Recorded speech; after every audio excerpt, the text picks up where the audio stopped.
కార్మిక సంఘం 4వ మహాసభ మన దగ్గర జరుగుతుంది. ఇప్పటికీ 3 మహాసభలు జరిగినాయి. ఇది 4వ మహాసభ తెలంగాణ ఏర్పాటు తర్వాత జరుగుతుంది. వ్యవసాయ కార్మిక సంఘం ఎవరి కోసం పనిచేస్తుంది అనేది మనం తెలుసుకోవాల్సినటువంటి అవసరం ఉంది. గ్రామీణ ప్రాంతాల్లో అట్టడుగు వర్గాలు ఉన్నటువంటి దళితులు, గిరిజనులు, బలహీన వర్గాల వాళ్ళు, రైతులు, కౌలు రైతుల కోసం మన సంఘం పనిచేస్తుంది. కాబట్టి గ్రామాల్లో ఈ కుటుంబాల్లో ఉన్నటువంటి వాళ్ళ హక్కుల కోసం నిలబడి ఈ సంఘాన్ని నడపాల్సినటువంటి అవసరం ఉంది. అయితే మరి వాళ్ళ హక్కుల కోసం మనమే పోరాటాలు నడపాలి అనే అనుమానం అందరికి రావచ్చు. వీళ్ళకేం బాధలు ఉంటాయి, వీళ్ళకేం కష్టాలు ఉంటాయి, వీళ్ళకేం ఇబ్బందులు ఉంటాయి. కాబట్టి ఊళ్ళో సర్పంచ్ ఉన్నాడు, అట్లా పెద్ద మనుషులు ఉన్నారు, ఏదన్నా ఇబ్బంది వస్తే వాళ్ళ దగ్గర పోయి చెప్పుకుంటే వాళ్ళు పరిష్కారం చేస్తారు కదా అనే అనుమానం కూడా మనకి రావచ్చు. కానీ ఊళ్ళో ఉన్నటువంటి పెద్ద మనుషులు, ఊళ్ళో ఉన్నటువంటి గ్రామ పంచాయతీ సర్పంచ్, వీళ్ళకి సంబంధం లేకుండా కూడా మనకు బాధలు వచ్చేటటువంటి అవకాశం ఉంది.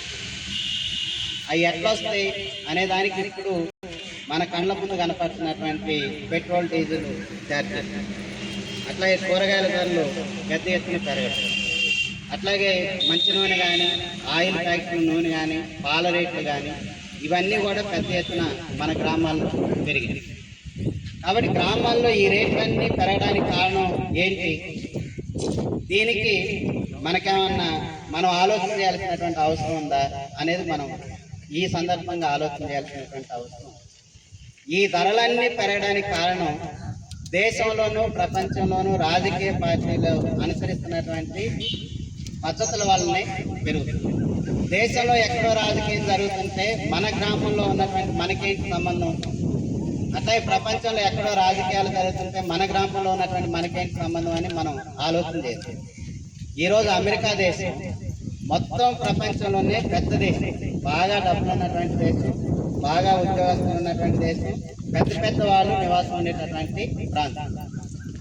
అలాంటి ప్రాంతంలో ఉన్నటువంటి అమెరికా పరిపాలన చేస్తున్నటువంటి అమెరికా అధ్యక్షుడు పక్కనున్నటువంటి ఇంకో దేశాన్ని కలుపుకొని, ఇజ్రాయెల్ అనేటటువంటి దేశాన్ని కలుపుకొని ఇరాన్ దేశం మీద యుద్ధాన్ని చేస్తారు. ఈ రెండు దేశాలు కలిసి ఇరాన్ మీద ఎందుకు యుద్ధం చేస్తున్నాయంటే, ఇరాన్ ప్రాంతంలో పెద్ద ఎత్తున ఆయిల్, ఇప్పుడు మనం వాడేటటువంటి పెట్రోల్ కానీ, డీజిల్ కానీ, అట్లాగే దానికి కావలసినటువంటి ఇతరత్ర వాటికి సంబంధించినటువంటి ఆయిల్ అన్ని కూడా అక్కడ నుంచి మన భారతదేశానికి మొత్తానికి సిద్ధపడినటువంటి పద్ధతులు. ఈ రోజు ధాన్యం కొనాలంటే మిల్లర్లు కానీ లేకపోతే ప్రైవేట్ వాళ్ళు కానీ వచ్చి కొనాలని చెబుతున్నారు. గవర్నమెంట్ ఎక్కడ కొనడానికి సిద్ధపడదు. గవర్నమెంట్ కొనకపోవడం వల్ల మిల్లర్లు పెద్ద ఎత్తున రైతుని దోపిడీ చేస్తారు. ఒక ఎకరానికి 40 బస్తాలు పండితే కింటాకి వాళ్ళ తరుగు 5 కేజీల నుంచి 8 కేజీలు తెస్తున్నారు. 40 క్వింటాలు అయినాయి అనుకోండి, ఒక్కొక్క కింటాకి 8 కేజీలు లెక్క వేసుకుంటే 40 ఇంటూ 8 కేజీలు ఎంత అవుతుంది? 432, అంటే దాదాపు 3 క్వింటాల ధాన్యాన్ని అరుగు పేరు మీద ఈ రోజు మిల్లర్లు దోపిడీ చేస్తున్నటువంటి పద్ధతి. కింటా ఈ రోజు 2400 లెక్క అమ్మినా కానీ 3 క్వింటాలు వాళ్ళు దోపిడీ చేయడం వల్ల మనకు రావాల్సిన పైసలు ఎన్ని పోతున్నాయి?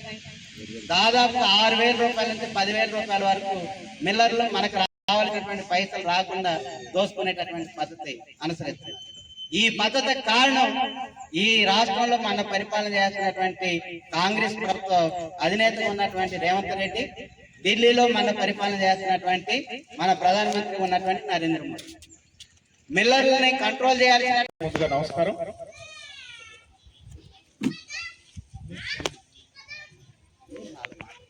మన వ్యవసాయ కూలీల జిల్లా మహాసభ సందర్భంగా ఈ సమావేశం సభ జరుగుతూ ఉన్నది. ప్రధానంగా మీ అందరికీ తెలుసు, మన నిజామాబాద్ జిల్లా వ్యవసాయ ఇక్కడ ఏ రకమైనటువంటి ఇతర పనులు చేసుకోవడానికి పేదలకు అవకాశం లేదు. ఈ జిల్లాలో ప్రధానంగా వరి, మొక్కజొన్న, అట్లాగే ఇతర పంటలు పండిస్తే ఆ పంటల కాలంలో పనిచేయడం తప్ప పేదలకు ఇతర పనులు దొరికేటువంటి పరిస్థితి లేదు. వ్యవసాయం తర్వాత ఈ జిల్లాలో బీడీ పరిశ్రమల మీద బీడీలు చేయడం తప్ప ఇంకొక పని ఉండే పరిస్థితి లేదు. రోజు రోజుకి ఈ రెండింటిలో కూడా పని తగ్గిపోతాం. కూలీలకి ఈరోజు యంత్రాలు వచ్చిన తర్వాత పనులు తగ్గిపోవడంతో అనేక మంది పేద ప్రజలు బతుకు తెరువు కోసం ఇతర ప్రాంతాలకి ఇతర దేశాలకు వలసలు పోతున్నటువంటి పరిస్థితి మనం చూస్తాం. ప్రధానంగా ఈ జిల్లా నుంచి దుబాయ్కి, మస్కట్కు ఇట్లాంటి అనేక అరబ్ దేశాలకి బతుకు తెరువు కోసం భార్య పిల్లల్ని వదిలేసి వలసలు పోయి సంవత్సరాల తరబడి కుటుంబాలకు దూరమై ఆరోగ్యాలు చెడిపోయినా ఎన్నుకోవాలని చెప్పేసి మన పెద్దలు అనేక పోరాటాలు అనేక త్యాగాలు చేసినటువంటి చరిత్ర మనందరికీ తెలుసు. మరి అదే కోణంలో ఎర్రజెండా పేదలకు భూమి కావాలి, దున్నేవాడికి భూమి కావాలి అనేటటువంటి నినాదం తీసుకొని ఈ పేదలు దేశంలో ఉన్నటువంటి పేదలందరూ కూడా భూమి పంచాలి, అట్లాగే ఇల్లు ఇవ్వాలి, కట్టుకోవడానికి నిధులు ఇవ్వాలని చెప్పేసి పేదల కంటగా నిలబడి పేదల పక్షాన పోరాటం చేసింది. కానీ మనం ఓటు వేసి గెలిపించినటువంటి పాలకులు ఈరోజు మనకి ఏం చేస్తా ఉన్నారు?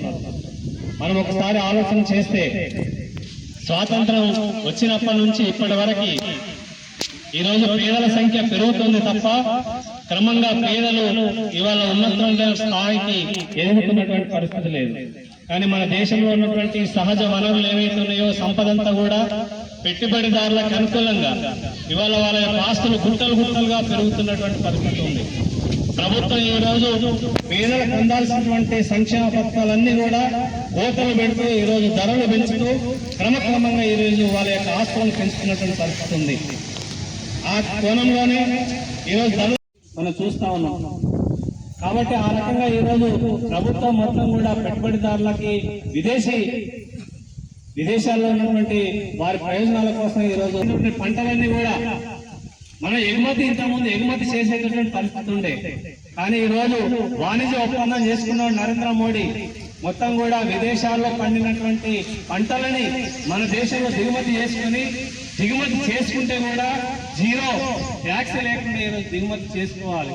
అంటే మనం విదేశాల్లో పండించినటువంటి పంటలు కనుక మనం దిగుమతి చేసుకుంటే ఈ రోజు మనం పండించిన ఇప్పటికే రైతులు వడ్లని కూడా పోకుండా ఈ రోజు అనేక అవస్థలు పడుతున్నటువంటి పరిస్థితి ఉంది.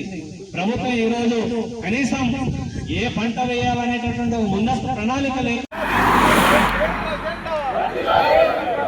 వ్యవసాయ కార్మికుల ఐక్యత, వ్యవసాయ కార్మికుల ఐక్యత, వ్యవసాయ కూలీల ఐక్యత, వర్ధిల్లాలి పేదల ఐక్యత, వర్ధిల్లాలి పేదల ఐక్యత. ఓకే పదండి.